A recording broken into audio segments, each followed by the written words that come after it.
नमस्कार, आप देख रहे हैं देश न्यूज। मैं हूं आपके साथ सूरज पाठक। नमस्कार, मैं हूं आपके साथ ऋषिका गुप्ता। हमारे खास कार्यक्रम बीच बहस में आप सभी का स्वागत है। बीच बहस में आज हम बात करने वाले हैं जिसकी चर्चा न केवल भारत में बल्कि पूरे विश्व में हो रही है, और वो है मोदी के स्पेशल 71।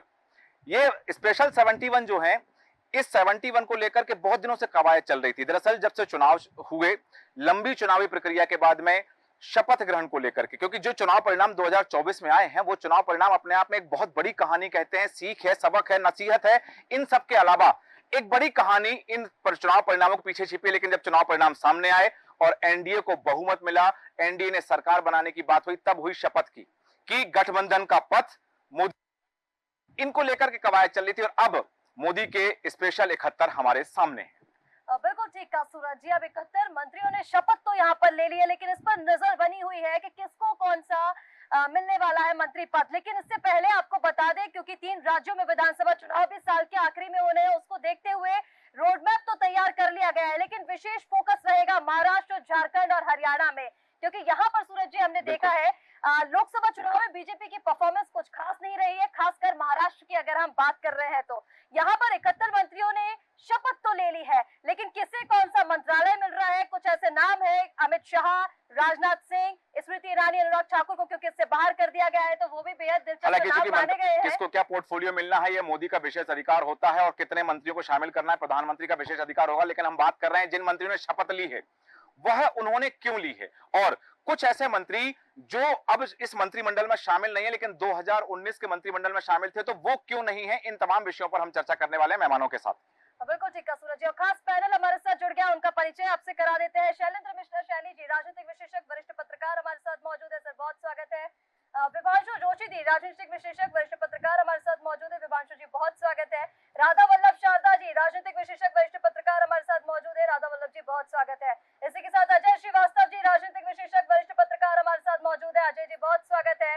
अशोक भटनागर जी, राजनीतिक विशेषज्ञ, वरिष्ठ पत्रकार हमारे साथ मौजूद है। अशोक जी बहुत स्वागत है। इसी के साथ हमारे एडिटर इन चीफ जय श्रीवास्तव जी हमारे साथ मौजूद है। जय जी बहुत स्वागत है। और चर्चा की शुरुआत करता हूं आप सभी के स्वागत करते हुए। सबसे बड़ी बात है, जैसा कि ऋषिका आपने कहा कि चुनाव होने वाले हैं जिन राज्यों में, महाराष्ट्र से भले ही बहुत अच्छी परफॉर्मेंस नहीं मिली है, लेकिन वहां मंत्रिमंडल को में स्थान दिया गया है। हालांकि कुछ बातें महाराष्ट्र को लेकर और भी हैं जो सहयोगी दल हैं, लेकिन उनके बीच में एक बात जरूर साफ आ रही है कि मंत्रिमंडल में 24 राज्यों के लोगों को शामिल किया गया है। जातिगत समीकरण साधे गए हैं, क्षेत्रगत समीकरण साधे गए हैं। और यहां जय श्रीवास्तव जी, मैं आप ही से चर्चा की शुरुआत करना चाहूंगा कि जहां चुनाव वहां दांव, इस बात को लेकर के मंत्रिमंडल जो तस्वीर हमारे सामने है मंत्रिमंडल की, उस तस्वीर से बहुत सारी बातें निकाली जा रही हैं कि क्या प्रधानमंत्री नरेंद्र मोदी ने आगामी समय में जो चुनाव होने वाले हैं, राज्यों के विधानसभा चुनाव हैं, उनको साधने के लिए या उन पर निशाना साधते हुए ये तीर छोड़ा है कि जहां चुनाव वहां दांव। देखिए, महाराष्ट्र, झारखंड, हरियाणा और जम्मू कश्मीर में चुनाव है। निश्चित रूप से जहां चुनाव वहां दांव। महाराष्ट्र को लेके मैं एक लाइन और जोड़ना चाहूंगा कि एनडीए के एक जो घटक दल है, उनको जो दिया गया घाव है, घाव यह है कि एनसीपी को इस मंत्रिमंडल में शामिल नहीं किया गया। मैं ये बताना चाहूंगा कि शायद उनके पास इनपुट है कि जो एनसीपी शरद पवार है और जो शिवसेना उद्धव है, वो एनडीए का हिस्सा आगे जाके बन सकते हैं। इसी को देखते हुए जो है एनसीपी अजीत को दूर रखा गया, बहुत प्री प्लान। तो मुझे लगता है कि तैयारी तो शुरू हो गई है महाराष्ट्र को लेके, क्योंकि जो परिणाम महाराष्ट्र में आया है, उस परिणाम का अंदाजा जो है ना मोदी को थे ना आपको भारतीय जनता पार्टी को थी। अब आ जाइए झारखंड और हरियाणा और जम्मू कश्मीर, यहाँ भी परिणाम भारतीय जनता पार्टी या एनडीए के पक्ष में नहीं आया। लगता है ये 3-4 महीने के भीतर जो चुनाव है, इस चुनाव में भारतीय जनता पार्टी सुनियोजित तरीके से इन राज्यों में कुछ ना कुछ गेन करना चाहेगी। क्योंकि आगे जाके इनको बहुत कुछ और भी करना है, केवल चुनाव नहीं है, चुनाव की तैयारी है। मैं इंगित करना चाहूंगा कि 2027 में हो सकता है, बार बार जो 2-3 एपिसोड में मैंने कहा है कि हो सकता है कि ये 2024 का जो इलेक्शन है, ये 2029 को ध्यान में रखते हुए नहीं संपन्न हुआ है। हो सकता है कि हो 2026 या 27 में चुनाव फिर से हो जाए। ये इसीलिए मैं कहना चाहूंगा क्योंकि 24 और 25 जनगणना का जो वर्ष है, 26 में परिसीमन का वर्ष है। जी। अगर परिसीमन होकर 210 सीटें बढ़ रही है यहाँ पर, तो निश्चित रूप से इलेक्शन में जाना पड़ेगा। ये टेक्निकल जो हमारे जो विश्लेषक है जी। उनका स्पष्ट कहना है और मानना भी है। बिल्कुल। एक चीज मैं और जोड़ना चाहूंगा कि मोदी यदि जुलाई में जो सत्र है, हाँ। इस सत्र में यदि सरकार ने वन नेशन वन इलेक्शन का जो एजेंडा है और कोविंद कमेटी की जो रिपोर्ट है, उसके आधार पे जो है ये कानून पास करने के लिए सबमिट कर देते हैं, पार्लियामेंट में रखते हैं, तो निश्चित रूप से आप मानिएगा कि इलेक्शन 2026 या 27 में होना है। क्योंकि वन नेशन वन इलेक्शन ही एकमात्र ऐसा मुद्दा है जिसको लेके ना नीतीश कुमार ने बात की है, ना नायडू ने बात की है। इसका मतलब है कि वो दोनों इससे सहमत है। यूसीसी को लेके उन्होंने बात की, अग्निवीर को लेके बात की है, बाकी चीजों पे उन्होंने कहा कि हमसे सलाह मशुरा करने के बाद ही आगे बढ़िए। लेकिन केवल आरक्षण को लेके बात की, लेकिन केवल एक मुद्दा छूटा है, वो है वन नेशन और वन इलेक्शन। और यदि one nation one election parliament में ये कानून पास हो जाता है तो किसी चीज की जरूरत नहीं है और आगे जाके जो है हमें इलेक्शन देखने को मिलेगा वो 753 का। तो सुनियोजित तरीके से जो है चुनाव को ध्यान में रखते हुए आगामी योजना तय कर चुके हैं और सरकार ये चाहती है कि जल्दी से जल्दी जो है ये कानून पास हो जाए, वन नेशन वन इलेक्शन। तो फिर यूसीसी हो या और भी जो कानून पेंडिंग है उसमें थोड़ा हो सकता है कि वो विलंब कर दे या नेक्स्ट इलेक्शन 2026-27 के इलेक्शन के बाद वो चीजें रखा जाए। बिल्कुल, आपने सही कहा कि यहाँ प्रधानमंत्री नरेंद्र मोदी का प्लान भी तैयार है। यदि एनसीपी 1 और शिवसेना 1 की यदि हम बात करें तो जो आपने कहा है कि ये आगामी इलेक्शन को देखते हुए भी गठबंधन में शामिल हो सकते हैं। साथ ही एक बड़ी बात है कि नरेंद्र मोदी कभी दबाव में नहीं रहना चाहते। उन्होंने एनडीए की बैठक में जो भाषण दिया था उसमें कह दिया था कि जो तीसरा टर्म है ये बड़े फैसले लेने का टर्म है और उन्होंने अपना प्लान भी तैयार रखा है कि दबाव की राजनीति और या गठबंधन का जो दबाव है वो उन पर ना रह सके। बिल्कुल ठीक कहा सूरज जी, बीजेपी हमेशा प्लान बी तैयार करके चलती है क्योंकि जिस तरह से हम लगातार बात करते हैं युद्ध स्तर की जो रणनीति भारतीय जनता पार्टी की ओर से बनाई जाती है उसका असर देखने को मिलता है। लेकिन जैसे अभी जय जी आपने कहा कि आगे आने वाले जिन राज्यों में विधानसभा चुनाव है उसके लिए भी बीजेपी का प्लान तैयार है। लेकिन एक बहुत महत्वपूर्ण, जैसे आपने यहाँ पर महाराष्ट्र की जिक्र किया है, वैसे ही यहाँ पर बिहार की अगर हम बात करें क्योंकि झारखंड में भी चुनाव है तो यहाँ पर हम देख रहे हैं मंत्री पद जब से मिले हैं, उत्तर प्रदेश के बाद सबसे बड़ा राज्य बिहार जहाँ पर 8 मंत्री पद दिए गए, उत्तर प्रदेश में 11 और बिहार 8, यहाँ पर 8। लेकिन यहाँ पर जब से मंत्री पद बांटे गए हैं तब से जातिगत समीकरण क्योंकि बिहार में देखा जाता है वहां पर चर्चा ये तेज हो गई है क्योंकि मुखर जातियां जो है कुशवाहा, राजपूत और एक वैश्य यहाँ से मंत्री नहीं बनाए गए हैं और इनको लेकर नाराजगी देखी गई है। विवांशु जोशी जी, बिहार में विधानसभा चुनाव में इसको लेकर क्या कुछ अटकलें हम देख सकते हैं, कितना असर विधानसभा चुनाव पे पड़ेगा? जी बिल्कुल, 2025 में बिहार के जो विधानसभा चुनाव है वो बड़े महत्वपूर्ण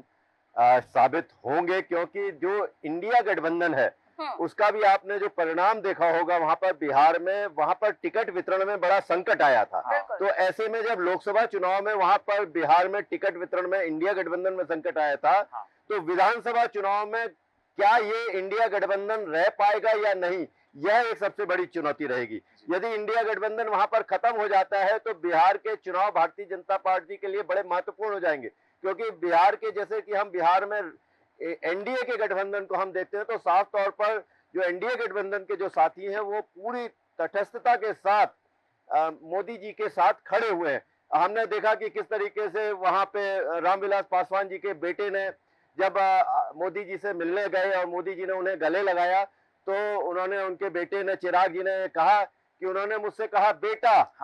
तो जो बेटा शब्द चिराग जी के मन में जो घर कर गया है और चिराग जी हमेशा जब भी सोचते हैं तो अपने पिताजी को ही याद करते हैं, उनकी बातों को याद करते हैं, उन्हीं के साथ जीते हैं। तो चिराग जी का स्पष्ट संदेश जो है वो भारतीय जनता पार्टी के साथ दिखाई दे रहा है, नरेंद्र मोदी जी के साथ दिखाई दे रहा है। नीतीश कुमार जी ने भी अभी जिस तरीके से तटस्थता के साथ, बल्कि उन्होंने तो यहाँ तक कहा कि तुरंत मंत्रिमंडल का गठन होना चाहिए, शपथ होना चाहिए। वो तो बिल्कुल भी विलंब एनडीए की सरकार बनने में नहीं करना चाहते थे। तो ऐसा लगता है कि बिहार का जो आने वाला चुनाव है वो बड़ा चुनौतीपूर्ण होगा, विशेषकर इंडिया गठबंधन में किस तरीके की दरार और वैमनस्य की स्थिति बनती है, यह बिहार के चुनाव में सामने लेकिन जरूर सर, जो आएगा। आपसे सवाल किया, मतलब जातियों को लेकर मैं यहाँ पर जानना चाह रही थी, जातिगत समीकरण जिस तरह से अब हालांकि हर वर्ग को साधने की कोशिश तो की गई है, लेकिन ये मुखर जातियां हैं। राजपूत की अगर आप बात करें, कुशवाहा की बात करें और वैश्य समाज की, बिहार में ये जो है मुखर जातियां हैं, इनका असर पड़ सकता है क्योंकि मंत्री पद नहीं दिए गए हैं।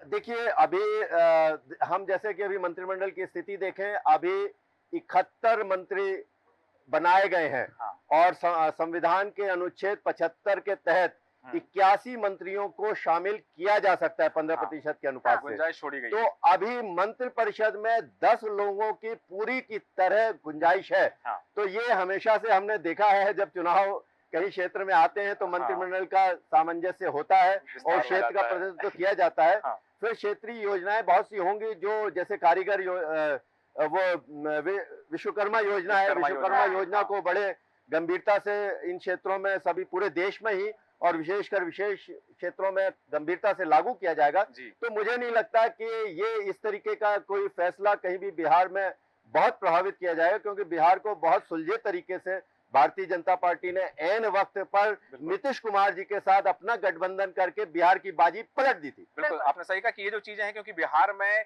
अभी हाल ही में देखो तो पहला वो राज्य बना था जहां पर जातिगत जनगणना करके आंकड़े जारी किए गए थे। हालांकि सुप्रीम कोर्ट ने उस पर टिप्पणी भी की थी, वो एक अलग विषय रहा, लेकिन जातिगत समीकरण बिहार की राजनीति में सबसे ऊपर उठ के आते हैं। यहाँ एक विषय और आता है, जैसा ही हमने देखा कि देश की नई संसद भवन का निर्माण हुआ, पहली बार वहां पर सदन लगा और पहला विधेयक उस भवन से जो पारित हुआ वो था नारी शक्ति वंदन अधिनियम।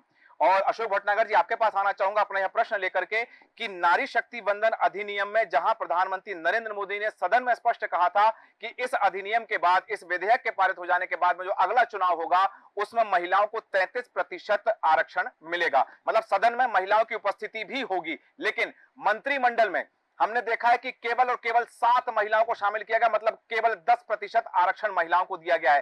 7 महिलाओं में भी जो नाम है वो कई नाम तो चौंकाने वाले भी हैं। आपको लगता है कि प्रधानमंत्री नरेंद्र मोदी ने जो कहा था, हालांकि चुनाव में देखा गया मध्य प्रदेश में केवल 6 सीटें दी गई थी महिलाओं को और दूसरे राज्यों में भी वो प्रतिशत नहीं रहा है, तो वो जो बात थी 33% आरक्षण महिलाओं को देना चुनाव में सदन के अंदर और मंत्रिमंडल में केवल 10% महिलाओं को शामिल करना, क्या उजागर करता है? देखिए, महिला आरक्षण जो है वो पिछले कई वर्षों से विवादों में है जी। वो कोई भी राजनीतिक पार्टी, एनडीए हो, 10 साल मोदी जी रहे, हाँ। या इसके पहले कांग्रेस हो, कोई भी महिलाओं को आरक्षण देने के पक्ष में बिल्कुल मन से नहीं है जी। मोदी जी को 2014 में 19 में इतना बड़ा जनादेश मिला था, अगर वो चाहते तो महिला आरक्षण बिल पास कर देते और उसका विरोध कोई भी नहीं करता। हाँ। प्रस्ताव इनने लाया, हाँ। प्रस्ताव लाया, कोई ने विरोध नहीं किया। महिला कोटे की जहां तक आप बात कर रहे हैं, जी। मोदी जी को आपके चैनल के माध्यम से मंत्रिमंडल की बधाई देना चाहता हूं। पर अभी क्या है, नए घर या नई बहू, हाँ। अभी नए घर में हम पहुंचे हैं, हाँ। नई बहू घर आई है, तो अभी कुछ समय लगेगा उठा पटक होने में। और ये दोनों जो सहयोगी दल हैं एनडीए के, नीतीश और नायडू जी, आप इनका अगर पिछला बैकग्राउंड देखें तो ये थोड़े बहुत दिनों बाद फैलने लगते। अब मोदी जी का 10 साल का कार्यकाल देखा है तो हो सकता है उससे प्रभावित होकर ये लोग कर रहे हो, पर मुझे नहीं लग रहा। मैं श्रीवास्तव जी की एक बात से सहमत हूँ, ये चुनाव जो 24 में हुआ था 29 में होना है, 29 में नहीं होगा। ठीक है। चाहे वो सीमांकन सीटों का वो होना है, वो बहाना बने या सरकार गिर जाए। हाँ। पर 5 साल मोदी जी पूरे नहीं करेंगे, ये मेरा अपना अनुभव है जो मैं राजनीतिक लोगों से सुनता हूँ।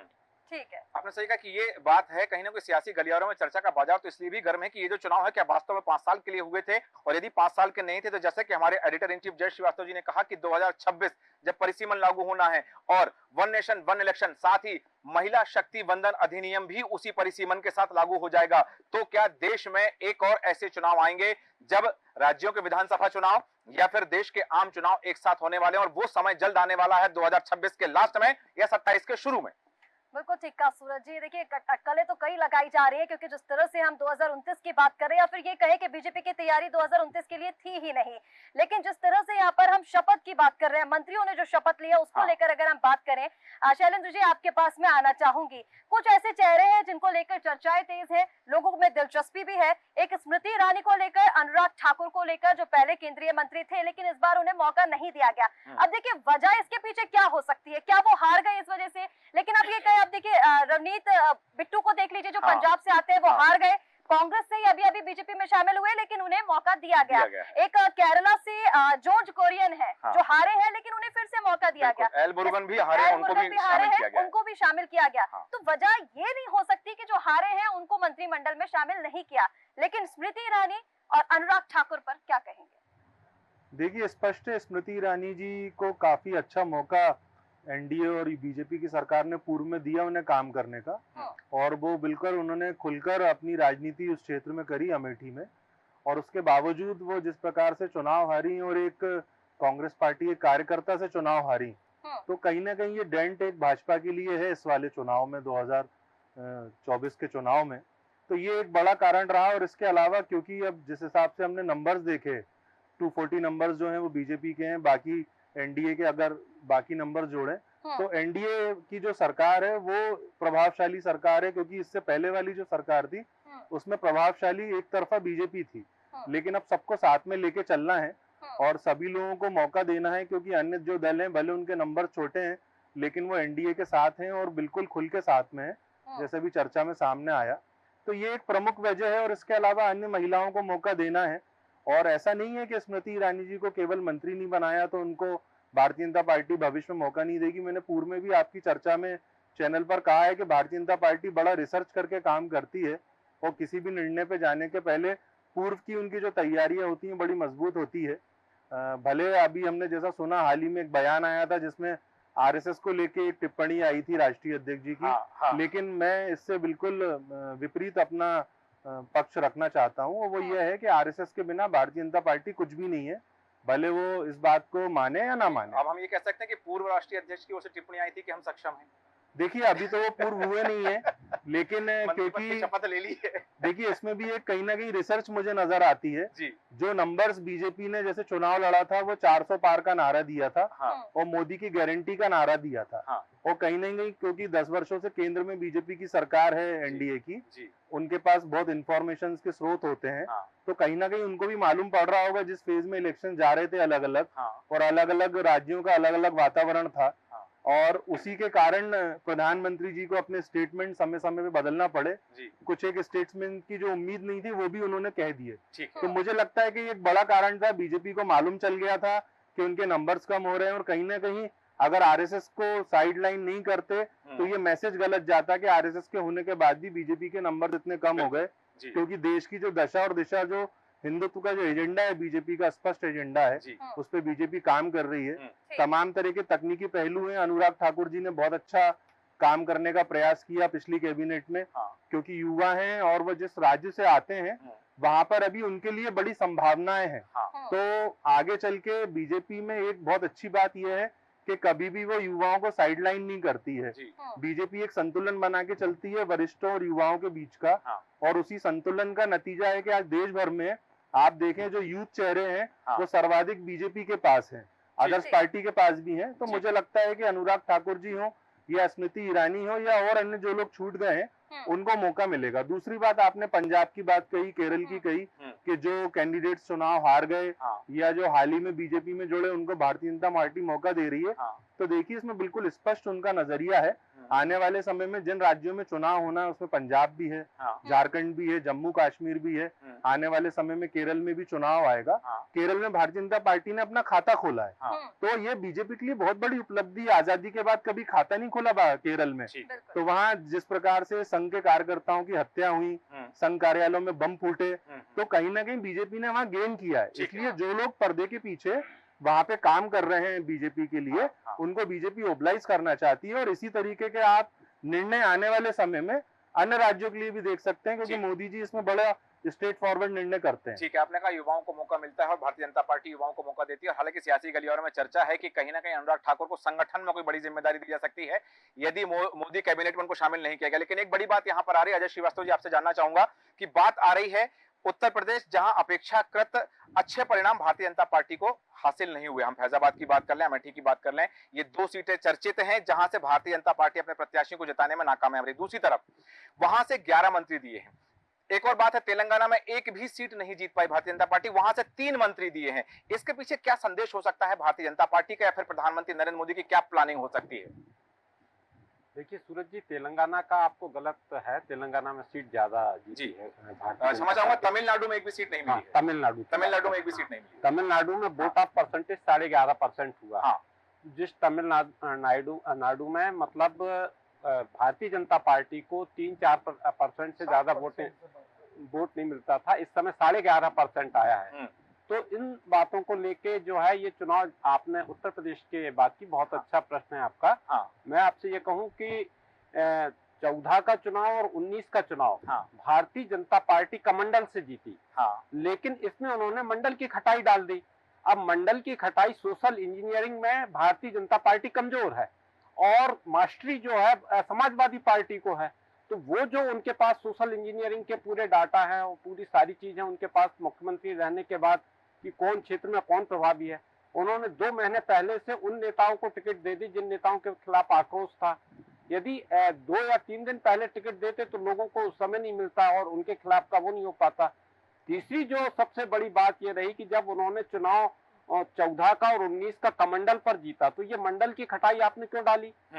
तो मंडल की खटाई का आप परिणाम देखिए ना कि किसी समय बीपी सिंह ने मंडल आयोग लागू किया।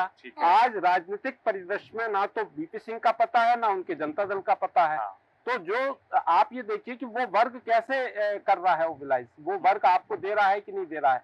तो जो कमंडल के कारण आपसे जुड़े थे वो लोग नाराज हो गए और मंडल की आप सोशल इंजीनियरिंग ठीक नहीं कर पाए।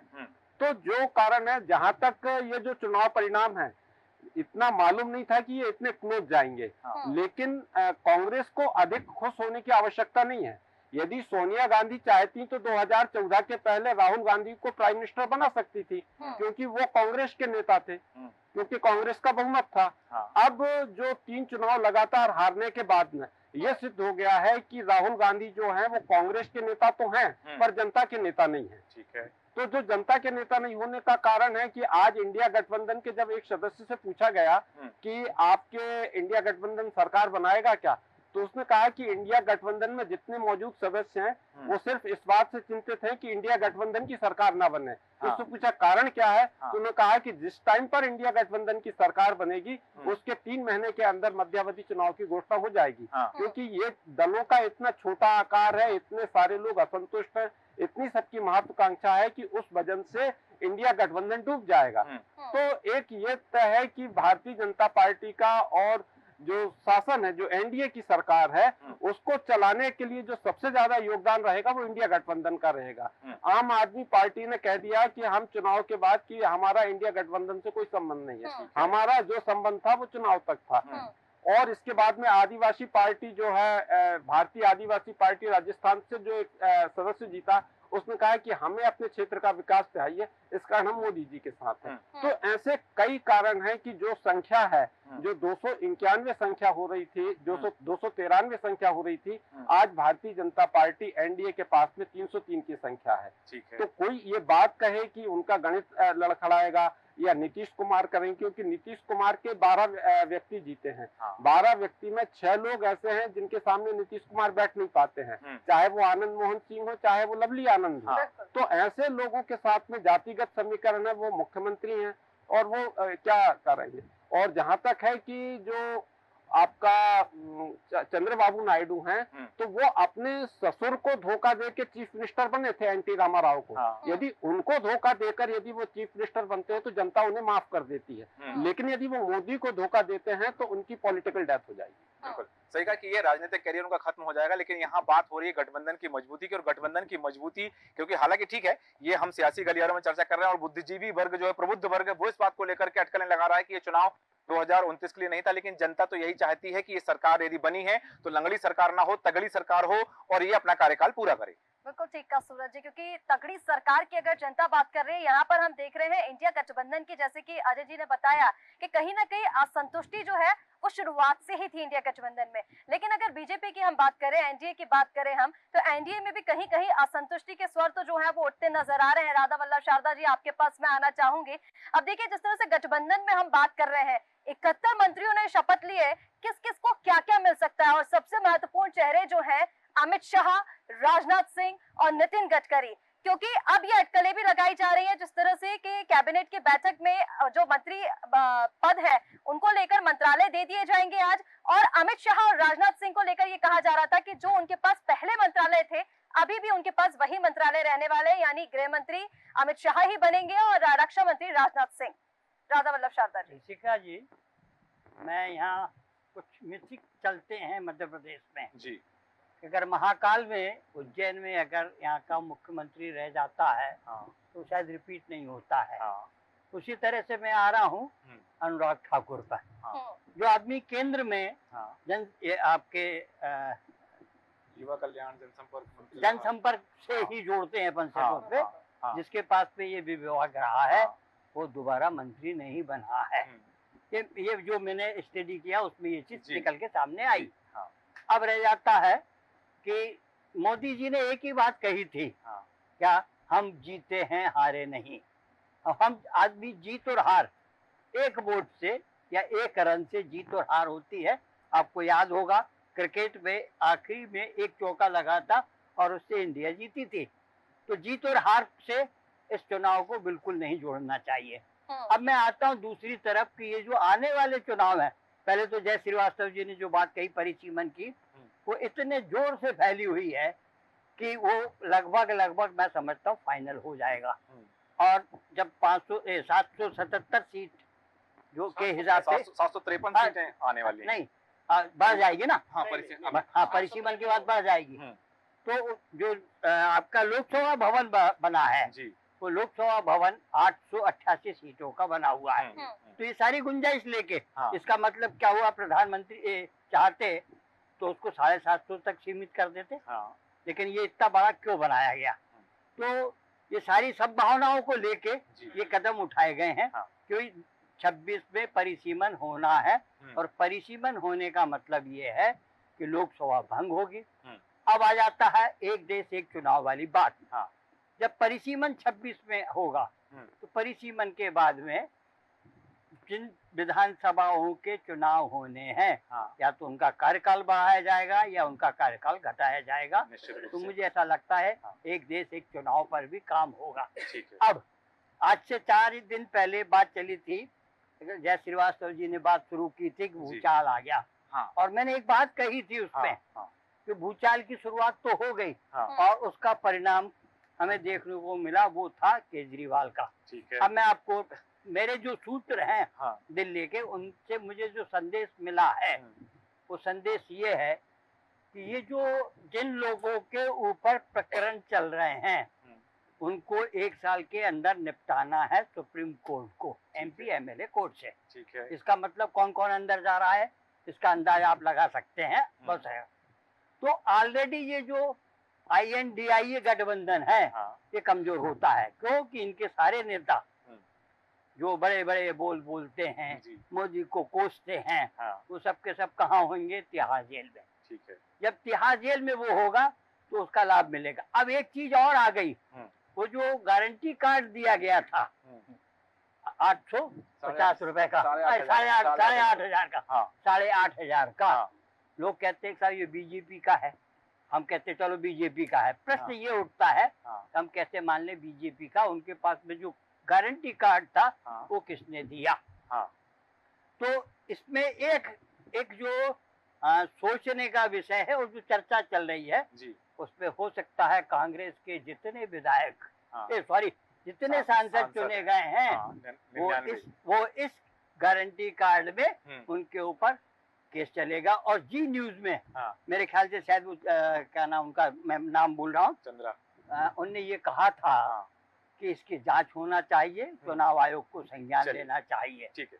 तो वो जो मुद्दा है हाँ ये फिर गरमाएगा हाँ और इसका भी असर पड़ेगा। बिल्कुल। फ्री बीज को लेकर पहले भी कई चर्चाएं हो चुकी है। फ्री बीज में ये बात सामने आई है कि राजनीतिक दल जो घोषणाएं करते हैं उसको सुप्रीम कोर्ट को, चुनाव आयोग को संज्ञान में लेना चाहिए कि वो जो घोषणाएं कर रहे हैं यदि वो जीतते हैं तो वो घोषणाएं कैसे पूरी करेंगे। देश की अर्थव्यवस्था यदि राज्य के चुनाव में कोई घोषणा की जा रही है, कोई गारंटी दी जा रही, तो वो गारंटी उस राज्य की आर्थिक अर्थव्यवस्था के चलते कैसे पूरी होगी। लेकिन जिस विषय पर हम चर्चा कर रहे हैं, मोदी के मंत्रिमंडल और मोदी के स्पेशल 71, उस पर हम चर्चा कर रहे हैं। और उस चर्चा में मध्य प्रदेश की चर्चा ना हो ऐसा हम नहीं हो सकता है। लेकिन मध्य प्रदेश की बात करें तो जय श्रीवास्तव जी, आपके पास आना चाहूंगा कि मध्य प्रदेश के मन में मोदी, मोदी के मन में एमपी और एमपी के मन में मोदी, जो राज्य के विधानसभा चुनाव को लेकर के एक नारा दिया गया था, वो अब कहीं ना कहीं चरितार्थ होते दिखा है। क्योंकि 5 मंत्री जहां मध्य प्रदेश के क्षेत्र को लेकर के, जातिगत समीकरण को लेकर के साधा गया है। क्योंकि यहां एक चीज और देखी जा रही, बात करना चाहूंगा शिवराज सिंह चौहान से शुरुआत करूंगा, क्योंकि शिवराज सिंह चौहान की यहां उपस्थिति, सदन में उपस्थिति कहीं ना कहीं डॉक्टर मोहन यादव के लिए असहज महसूस हो रही थी।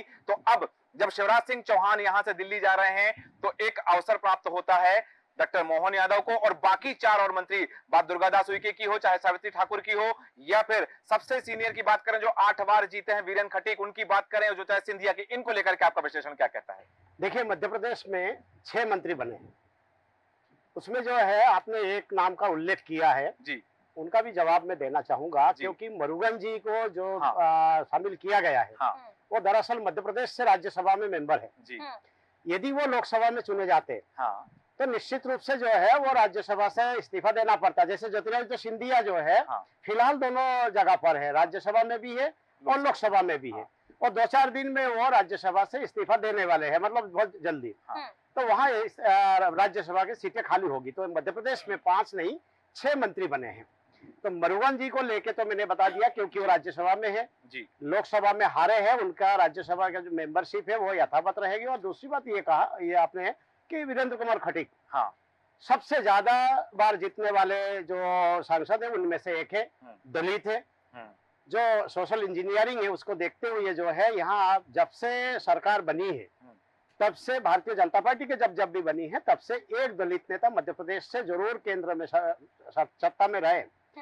सत्यनारायण जटिया हो, उसके बाद गहलोत जी हो, आपके थावरचंद गहलोत जी, उसके बाद आपका वीरेंद्र कुमार खटीक। मैं ये बताना चाहूंगा इससे हटके कि मोहन सरकार को कोई खतरा नहीं है।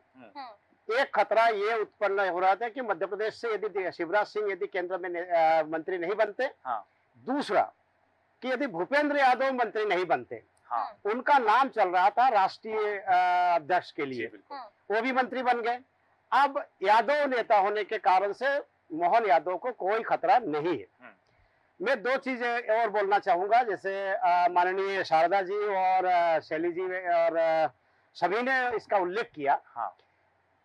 एक देश एक चुनाव, इसको लेके फिर एक बार मैं बोलना चाहूंगा, जो माइनस प्लस का गणित है, जब आप इस पर आकलन करेंगे, इस पर नजर दौड़ाएंगे तो आपको बहुत कुछ स्पष्ट हो जाएगा कि ये जो 4-5 राज्य हैं, अभी जो चुनाव है 2024 में, मुझे ऐसा लगता है कि इस इलेक्शन के बाद कोई इलेक्शन नहीं होना है। क्योंकि माइनस और प्लस के चलते, माइनस प्लस का मतलब मैं समझा रहा हूं कि जो 25 में और 26 में चुनाव है, ये 1.5 साल आगे बढ़ाया जाएगा। ठीक है। और जो 27 और 28 में चुनाव है उनको 1.5 साल कम किया जाएगा। ऐसा करके 2027 में वन नेशन वन इलेक्शन का जो ये है वो यहाँ पर देश में हमें देखने को मिलेगा। ये लोकसभा के साथ में विधानसभा का चुनाव और नगर निगम, नगर पालिका और पंचायतों का भी चुनाव एक साथ कराया जाएंगे। मुझे ऐसा लगता है कि अभी जो चर्चा होनी है वो केवल इन 4-5 चुनाव में, राज्यों के चुनाव है। इसके बाद क्या होगा, ये पार्लियामेंट के हाउस में कौन कौन से कानून पास करने के लिए यहाँ रखते हैं, इस पर डिपेंड करता है। मान के चलिए कोविंद कमेटी जो है उन्होंने अपनी स्थिति स्पष्ट कर चुके हैं, रिपोर्ट पेश कर चुके हैं। उसको देखते हुए यदि ये लागू हो जाता है कानून, तो निश्चित मानिए फिर कोई चर्चा की जरूरत नहीं है। 2027 में टोटल चुनाव एक साथ होंगे, चाहे विधानसभा हो चाहे वो लोकसभा हो। एक चीज और बताना चाहूंगा मैं, बिहार को लेके जो आपने उल्लेख किया है, बिहार में एक बहुत बारीक जानकारी मिली है कि नीतीश कुमार जी, आपने सबने देखा होगा, सार्वजनिक स्थान पे कैमरे के सामने मोदी जी के पैर छुए। बिल्कुल। चरण स्पर्श करना केवल आशीर्वाद लेना नहीं है, एक मैसेज देना था। मुझे जो जानकारी मिली है, हमने पहले भी पूछा था सर। बिल्कुल, हाँ, लेकिन मैं ये अब कुछ अंदर खाने की बात बताना चाहूंगा कि नीतीश कुमार अब कहीं नहीं जाने वाले हैं। जिस प्रकार से ट्रैप में लाने के लिए माहिर है मोदी और अमित शाह, नीतीश कुमार जी बच्चे के थ्रू, निशांत के थ्रू वो ट्रैप में आ चुके हैं। इसका मतलब ये है कि बहुत जल्द, आपने एक बात का उल्लेख किया है, चिराग को उन्होंने बेटे के रूप में जो है संबोधित किया। इसका अर्थ है जितने जो यंग है, देखिए ये इस मंत्रिमंडल में जो 71 के लिए आप देखेंगे तो उसमें बुजुर्ग या नेता कम है, युवा ज्यादा है। तो युवाओं की टीम का गठन मोदी जी कर रहे हैं, उसमें निशांत का नाम शामिल है। निशांत कौन है? नीतीश कुमार का बेटा है। वो अभी कोई किसी को मालूम ही नहीं है, लेकिन Nitish Kumar pressure, prime minister बनने के लिए जो ऑफर था, उसके बावजूद क्यों ठुकराया? क्योंकि निशांत का प्रेशर था। निशांत को आगे, इस पार्टी को आगे ले जाना है और भारतीय जनता पार्टी के साथ में काम करना है। और ये जिस प्रकार से आपने देखा होगा, चिराग बिल्कुल मुंह नहीं खोला है, इसी प्रकार से निशांत भी जो है ये अमित शाह और मोदी जी के उसमें आ चुका है वो। और आने वाले समय में जिस प्रकार से नीतीश कुमार पलटू राम के रूप में हम लोग जानते थे, वो पार्टी नहीं मार पाएंगे, क्योंकि परिवार का जो थ्रेट है वो उनको दिया जा चुका है। तो निशांत बहुत जल्दी हमारे सामने नेता के रूप में, स्थापित नेता के रूप में आएंगे और अभी 1-2 महीने में डिक्लेयर हो जाएगा कि नीतीश कुमार के जो उत्तराधिकारी है वो निशांत बन गए हैं। वो शांत भी इसलिए है, जैसा आपने कहा कि वो ट्रैप में आ गए, तो वो शांत इसलिए है। निशांत की शांति बहुत कुछ कहानी कह रही है, हालांकि सार्वजनिक रूप से अभी वो चीज उजागर नहीं हुई है, लेकिन ये बात स्पष्ट है कि वो ट्रैप में आ चुके हैं। और बिहार की राजनीति पर जिस तरह से आपने दृष्टिपात किया है स्पष्ट है, और नीतीश कुमार अब कहीं बाहर जाने वाले नहीं है, मतलब सरकार चलने वाली है, इसको कोई खतरा नहीं है, ये स्पष्ट होगा। लेकिन मंत्रिमंडल को लेकर जो हम बात कर रहे हैं ऋषि का, यहाँ एक बात जरूर आ जाती है, सबसे उम्र दराज, यदि हम बात करें 89 एज के हैं सबसे उम्र दराज मंत्री, और 79 के हैं, 79 के उम्र दराज मंत्री हैं वो। और यहाँ एक बात ये जरूर आती है कि जैसा कि चर्चा की शुरुआत में जहां हमने कहा कि जातिगत समीकरण, क्षेत्रवाद के समीकरण और राज्यों के समीकरण को भी साध करके मंत्रिमंडल का गठन किया गया है। बिल्कुल ठीक कह रहे हैं। मंत्रिमंडल का जो गठन है, जैसे कि शुरुआत में हमने कहा था सूरज जी, कि हर वर्ग को देखकर SC, ST, OBC सभी वर्गों से मंत्रियों को लिया गया है, लेकिन स्पेशल 71 पर हम बात कर रहे हैं। राधा वल्लभ शारदा जी कुछ कहना चाह रहे हैं, आप अपनी बात रखिएगा इस पे। ये जो अपन जातिगत वाली बात कर रहे हैं तब बोलने में आ रहा है जी। तो चर्चा ये है कि लोकसभा अध्यक्ष रिपीट होंगे। ठीक है। अच्छा, तो ये जो बनिया समाज जो है, जिसको कहते हैं, उसको वापस वो चीज मिल रही है, ऐसा चर्चाओं में बात आ रही है। दूसरी आज एक चीज कान में और आई मेरे, हो सकता है राष्ट्रीय अध्यक्ष बीजेपी का कैलाश विजयवर्गीय को बना सकते हैं। अच्छा, अब ये कितनी सही है, कितनी गलत है, मैं दावे के साथ नहीं कह सकता, लेकिन जो जातिगत वाली बात आ रही है, तो ये जातिगत आज से नहीं है। मुझे देखते हुए 81 साल हो गए। 81 साल में ये जाति हम कोई नहीं भूल पा रहे हैं कि हम क्या हैं और क्या नहीं हैं। बिल्कुल। और जोर वही पड़ता है कि जातिगत आधार पर हम वोट देते हैं। लेकिन इस बार ये जो चुनाव, जैसा परिसीमन के बाद में चुनाव होना है, तो जो अभी 71 की जो लिस्ट बनी है, इसमें कुछ बच जाते हैं, तो उनको, जैसे अनुराग ठाकुर है, मुझे ऐसी संभावना है उनको वापस मंत्रिमंडल में लिया जाएगा, क्योंकि मोदी को पढ़ा लिखा और युवा तुर्क चाहिए। तो उसी गिनती में अब 2 महिलाओं की बात और चल रही है। एक चल रही है स्मृति ईरानी की, और दूसरा चल रहा है जी भटनागर जी, वापस आ रहा हूं आपके पास भटनागर जी। ये जो मेरी अपनी जो जानकारी है कि ये जो मंत्रिमंडल मोदी जी का बना है, संघ ने बिल्कुल सलाह नहीं दी कोई भी, किसको बनाए किसको नहीं बनाए। ये प्रधानमंत्री का अपना विशेष अधिकार है, मुख्यमंत्रियों का रहता है मंत्रिमंडल में। जहाँ तक शिवराज सिंह की बात है, शिवराज सिंह चौहान हाईकमान को ये समझ में आ गया मध्य प्रदेश के चुनाव परिणाम के बाद 2-4 महीने में कि हमने बहुत बड़ी गलती कर दी, क्योंकि विधानसभा चुनाव जीतने में मोदी को श्रेय देने की अपेक्षा मैं शिवराज सिंह चौहान को दूंगा। मेरे व्यक्तिगत उनसे कोई लगाव नहीं है, पर शिवराज सिंह की जो योजनाएं थी, उन योजनाओं के कारण मध्य प्रदेश में बीजेपी की सरकार बनी थी और हाईकमान ने जो सोच समझ के यूपी और बिहार मोहन यादव को मुख्यमंत्री बनाया था, वहाँ हाईकमान बिल्कुल फेल हो गया। ठीक है। ना यादव के वोट उत्तर प्रदेश में मिले और ना बिहार में मिले। लेकिन यहाँ देखा जाए, आपने कहा कि संघ की कोई भूमिका नहीं है मोदी के मंत्रिमंडल में या इस मंत्रिपरिषद में कोई भूमिका नहीं। मध्य प्रदेश से देखें, दुर्गादास उइके और सावित्री ठाकुर दोनों जो है जो पृष्ठभूमि, वो संघ की पृष्ठभूमि दोनों की। नहीं, देखिए पूरी बीजेपी संघ की पृष्ठभूमि है। हाँ। शिवराज कोई भी हो, मनोहर लाल खट्टर क्या है। हाँ। पर मनोहर लाल खट्टर के बारे में जो अभी आप लोग कह रहे थे हरियाणा को लेके, हाँ। हरियाणा में 10 सीट जीते थे 19 में। खट्टर जी के कारण आप 5 हारे, उनका जो भी 9 साल का काम रहा। नतीजा ये हुआ, मंत्री बने वो, मोदी जी की जो भी उनकी यारी दोस्ती हो, वो दोस्ती निभाना भी चाहिए। बड़ा अच्छा काम किया है, पर राजनीतिक निर्णय मुझे बिल्कुल नहीं लग रहा है। हरियाणा में जो भी होगा वो चुनाव में पता लगेगा। ठीक है, बिल्कुल ठीक कहा आपने। हरियाणा में जो भी होगा, क्योंकि विधानसभा चुनाव है, इस पर कितना असर इन सब चीजों का पड़ता है सूरज जी, वो तो देखना होगा। लेकिन स्पेशल 71 को लेकर हम यहाँ पर बात कर रहे हैं, और जैसे आपने शुरुआत में कहा था कि युवाओं पर विशेष फोकस बीजेपी का है, अनुराग ठाकुर को लेकर तमाम बातें की जा रही है। इसी तरह मंत्रिमंडल में जिनसे नाराजगी है उनको लेकर, क्योंकि एनसीपी को लेकर यहाँ पर जो बात आ रही है, एनसीपी बेहद नाराज मानी जा रही है, कई सारी अटकलें लगाई जा रही है। लेकिन प्रफुल्ल पटेल का एक बयान सामने आया था। सूरज जी, विभांशु जोशी जी, आपके पास मैं आना चाहूंगी इसी सवाल को लेकर। आपकी बात अधूरी रही। मैं इसके बाद आप ही से टिप्पणी लूंगी, लेकिन विभांशु जी, यहाँ पर प्रफुल्ल पटेल जी को लेकर जिस तरह से उनका जो बयान सामने आया, स्वतंत्र प्रभार राज्य मंत्री का दर्जा उन्हें दिया जाना था, लेकिन उन्होंने ये कहा कि ये मेरे लिए डिमोशन है, क्योंकि मैं कैबिनेट मंत्री पहले रह चुका हूं। और उन्होंने ये कहा कि हमारे बीच में कोई मतभेद नहीं है। उसके बाद भी क्या लग रहा है आपको जातिगत समीकरणों को भी लेकर? और प्रफुल्ल पटेल का जो बयान आया, एनसीपी में जो नाराजगी है, महाराष्ट्र के विधानसभा चुनाव में कितना असर इसका दिखेगा?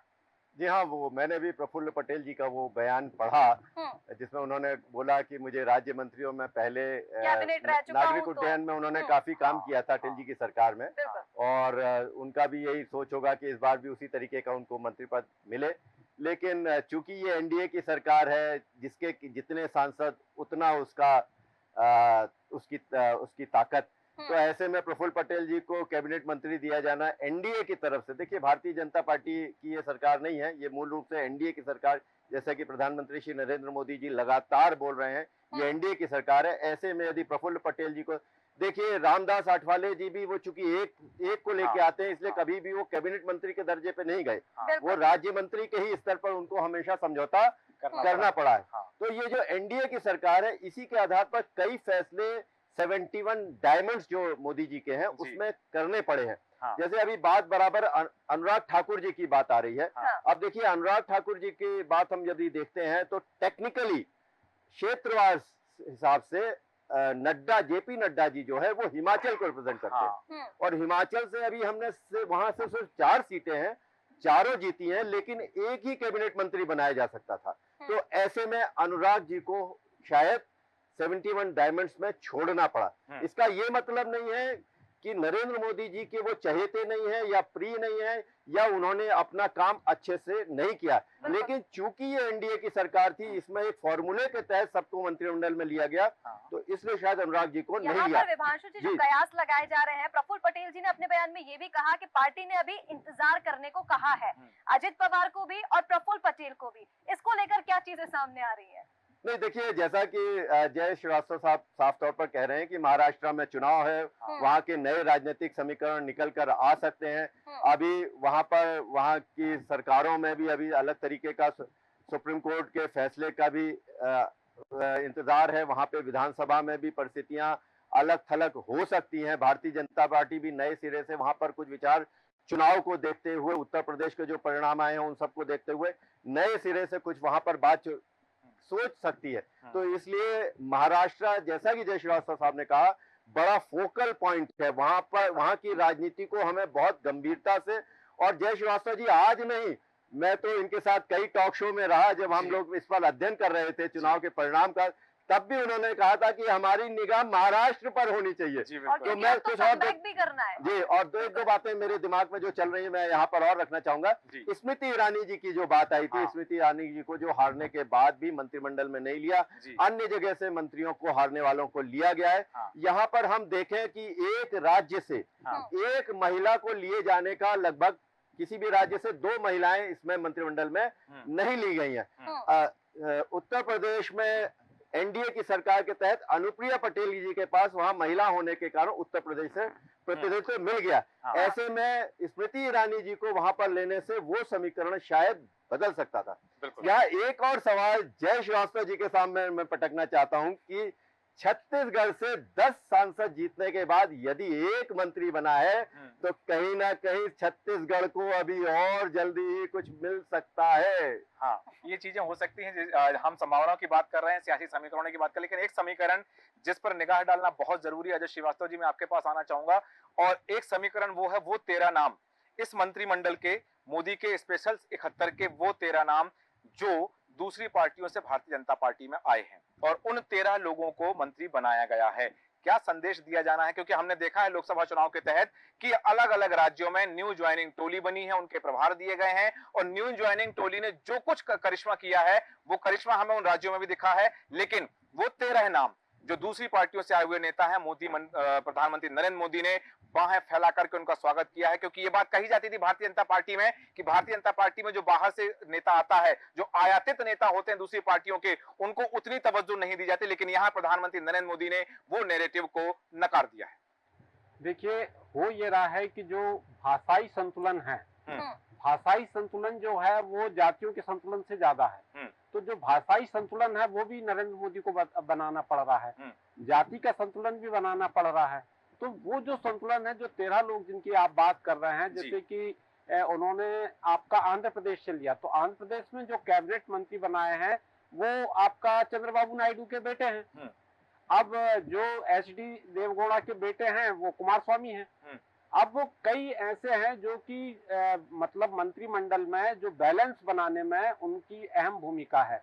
और जो सबसे बड़ी बात यह है कि जो प्रमुख मतलब पहले और दूसरे कार्यकाल में जो प्रमुख लोग मिले हैं नरेंद्र मोदी जी के लिए, उसमें उनके लिए वित्त मंत्री मिले हैं, उसमें उनके लिए विदेश मंत्री मिले हैं। और शायद विदेश मंत्री तो ये समझिए कि दुनिया में एक ऐसे व्यक्ति हैं जो कि विदेशी मामलों के सबसे अधिक जानकार हैं। कई विदेशी समीक्षकों ने यह कहा है कि डॉक्टर हेनरी किसिंजर के बाद में यदि कोई सर्वश्रेष्ठ राजनयिक यदि कोई आया है तो वो डॉक्टर एस जयशंकर हैं।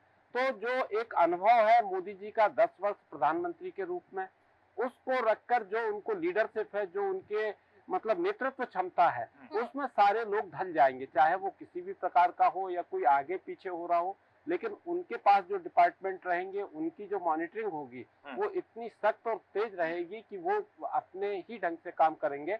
मनमोहन सिंह जैसा नहीं है कि कोई भी सारे जो हैं वो अपने ढंग से काम कर रहे थे और वो बोल नहीं पाते थे। और आज मोदी जी के सामने कोई मंत्री नहीं बोल पाता है। मतलब मनमोहन सिंह चुप रहते थे, सारे मंत्री बोलते थे। और आज मोदी जी के सामने सारे मंत्री चुप रहते हैं। बिल्कुल, अंतर ये है। ये एक उल्टी तस्वीर देखने मिली है। हालांकि चूंकि समय की सीमा है, अंतिम प्रतिक्रिया शैलेंद्र मिश्रा जी से ऋषिका जी लेंगे, लेकिन आपकी बात अधूरी रह गई थी। राधा वल्लभ शारदा जी, कम शब्दों में अपनी बात पूरी करें।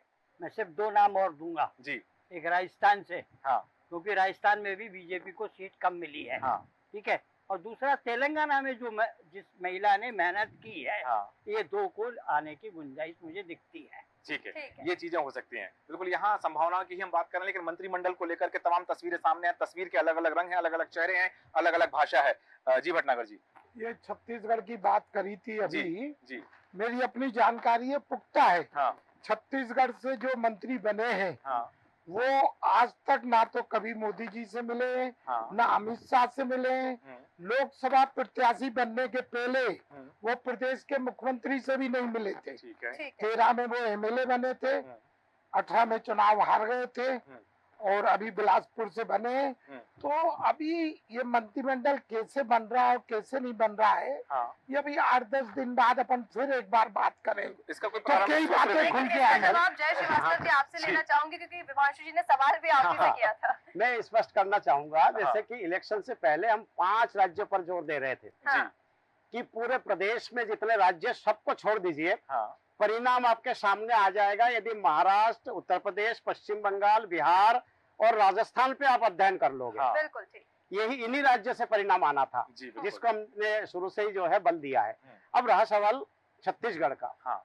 7 पूर्व मुख्यमंत्री इस मंत्रिमंडल में शामिल है। हाँ, 7 हाँ, 7 मतलब हर 10 में एक पूर्व मुख्यमंत्री है। बिल्कुल बिल्कुल। तो 7 पूर्व मुख्यमंत्री जिस मंत्रिमंडल में शामिल हो, हाँ, तो निश्चित रूप से वो अनुभव हाँ, और जो युवा है, जैसे आपने छत्तीसगढ़ की बात की, युवाओं के समावेश है, अनुभव का इसमें बिल्कुल समावेश है। तो ये मंत्रिमंडल बहुत अच्छा है। मतलब जैसे राधा वल्लभ साधार जी बोल रहे थे या बाकी जो लोग बोल रहे हैं कि बहुत जल्दी आपको अजीत पवार, हाँ, ये सब लोग कोई किसी ना किसी को शामिल कराने में सक्षम होंगे। छत्तीसगढ़ से भी कोई आएंगे या तेलंगाना से, मुझे इसकी संभावनाएं कहीं से नहीं दिखाई दे रही, क्योंकि 33, 36, 37 यदि मंत्री बनते हाँ, तो गुंजाइश होती। बराबर। बिल्कुल। अब लार्जेस्ट 15% रूल है कि 15% से ज्यादा आप मंत्रिमंडल में शामिल नहीं कर सकते। बिल्कुल। तो आपने 71 तो हो गया, 72 का था, 72 का था। 72 का था। प्रफुल्ल पटेल का ड्रॉप हुआ है, बिल्कुल। क्योंकि उन्होंने मना कर दिया कि मैं इसमें राज्य मंत्री स्वतंत्र प्रभार में नहीं रहूंगा। एक सीट के बारे में मैं जरूर बात करना चाहूंगा, जिसके जिक्र अभी हुआ है, फैजाबाद। हाँ। इसका मतलब है अयोध्या। अयोध्या। पूरे सोशल मीडिया भरा पड़ा हुआ है। हाँ। खाली बहुत जल्दी खत्म करूंगा मैं। जी, जी, वो सीट भारतीय जनता पार्टी के कोई परंपरागत सीट नहीं थी, पहली बात। दूसरी बात, वहाँ के जो सिटिंग एमएलए एमपी है उसके प्रति बहुत नाराजगी थी। तीसरी बात ये है कि उन्होंने जो शब्द का उपयोग किया था, जो आपके जो है हम संविधान बदल देंगे 400 सीट पार करने पर, आश्वस्त थे कि वो 400 पार आएगा। वो केवल नहीं हारे, उसके कारण से कम 20 सीटें देश में जो है वो हार गई, क्योंकि उसको जो जिस प्रकार से विपक्ष ने लपका और घर करा दिया लोगों के कि ये 400 पार यदि होंगे तो ये निश्चित रूप से संविधान बदल देंगे।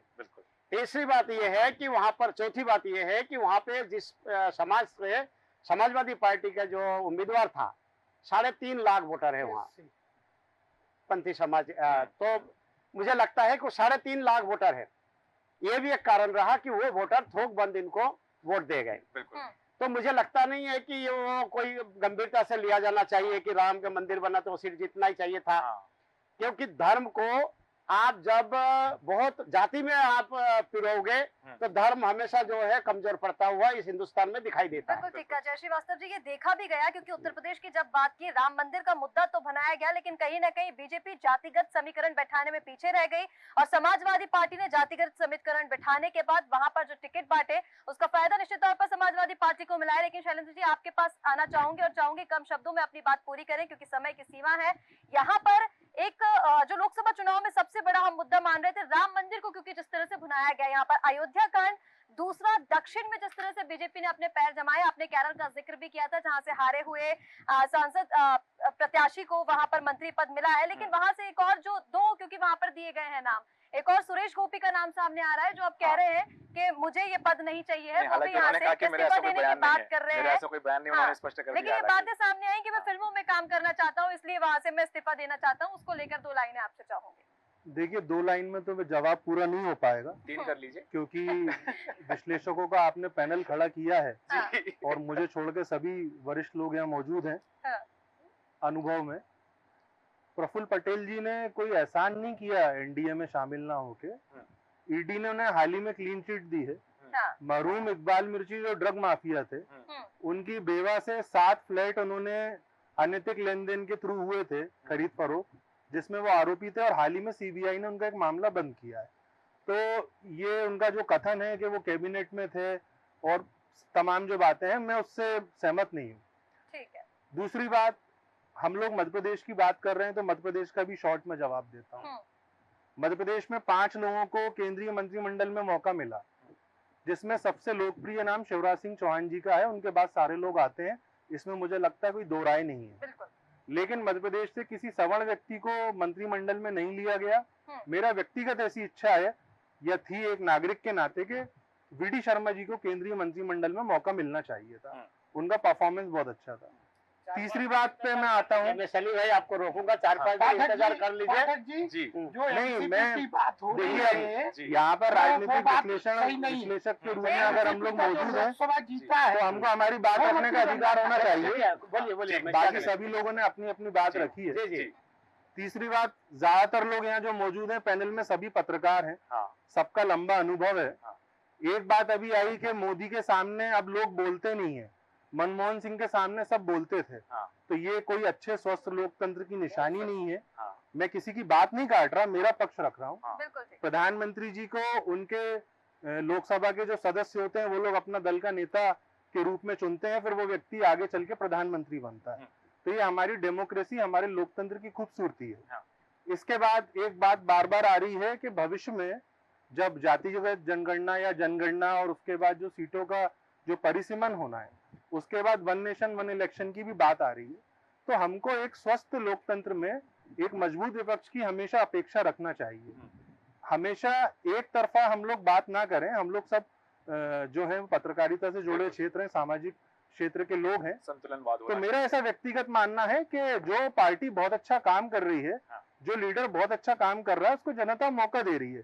लेकिन विपक्ष जो है वो पूरी तरह भ्रष्ट है या विपक्ष के लोग पूरी तरह जो है वो कैपेबल नहीं है, वो काम नहीं कर सकते, ये हमारे को इस बात की जो धारणा थी वो इसी चुनाव में गलत साबित हो गई है। ठीक है, लेकिन यहाँ एक बात जरूर आती है शैलेंद्र मिश्रा, जैसा आपने कहा कि ये धारणा है, लेकिन क्योंकि जिस तरह से मोदी ने अपने मंत्रिमंडल में संतुलनवाद की नीति अपनाई है और जातिगत समीकरण की हम बात कर चुके हैं, क्षेत्रवाद के समीकरण की बात कर चुके हैं, लेकिन इन तमाम चीजों को लेकर के जी अपने एक महाराष्ट्र पे और मैं बात बोल देता हूँ। हाँ।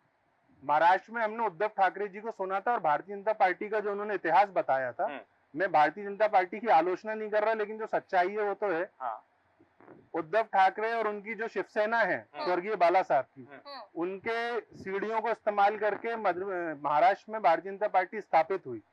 बाद में उन्हीं के साथ जो मतभेद सामने आए उसको लेके महाराष्ट्र की राजनीति में इतने बड़े बड़े दल और इतने कद्दावर नेता हैं कि महाराष्ट्र में बीजेपी को सरवाइव करना है, इसलिए जो तोड़फोड़ की बातें आ रही हैं। और अभी तो आप इंतजार कीजिए, अभी तो कर्नाटक और तेलंगाना का नंबर आने वाला है। तो ये बिल्कुल मत सोचिए कि वन नेशन वन इलेक्शन होगा, उसके पहले बहुत सारे ऐसे घटनाक्रम होंगे, छोटी छोटी 30 मिनट की फिल्में रिलीज होंगी, पॉलिटिकल फिल्में, जिनमें हम बहुत सारा मनोरंजन आगे देखेंगे, तो उसकी भी उम्मीद रखना इस पर आगे आपसे चर्चा जरूर करेंगे शैलेंद्र जी। निश्चित रूप से, जैसा कि शैलेंद्र मिश्रा जी ने कहा कि अब बहुत सारी चीजें, तस्वीरें सामने आएंगी, छोटी छोटी फिल्में सामने आएंगी, लेकिन वो फिल्में इस सियासत को कहां से कहां तक पहुंचाएंगे ये देखना दिलचस्प होगा, क्योंकि बात सबसे बड़ी बात हो रही है, मंत्रिमंडल की बात कर रहे हैं हम, देश की सियासत की बात कर रहे हैं कि देश की। जी शैलेंद्र जी, एक आपसे 30 सेकंड और मांगना चाहता हूँ।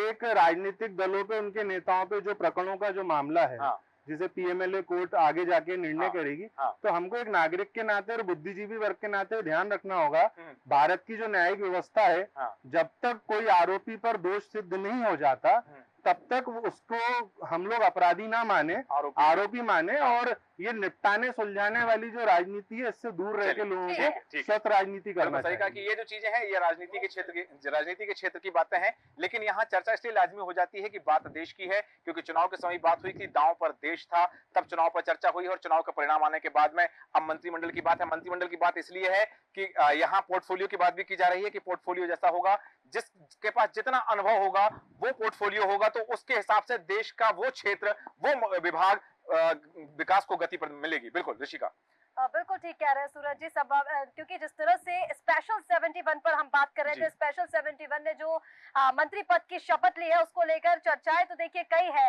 जिस तरह से हम चेहरों को लेकर बात कर रहे थे, जो चेहरे इसमें रिपीट हुए हैं उनको पद देने की जो हम बात कर रहे हैं, कौन सा मंत्रालय किसे मिलेगा, कई सारी अटकलें लगाई जा रही हैं।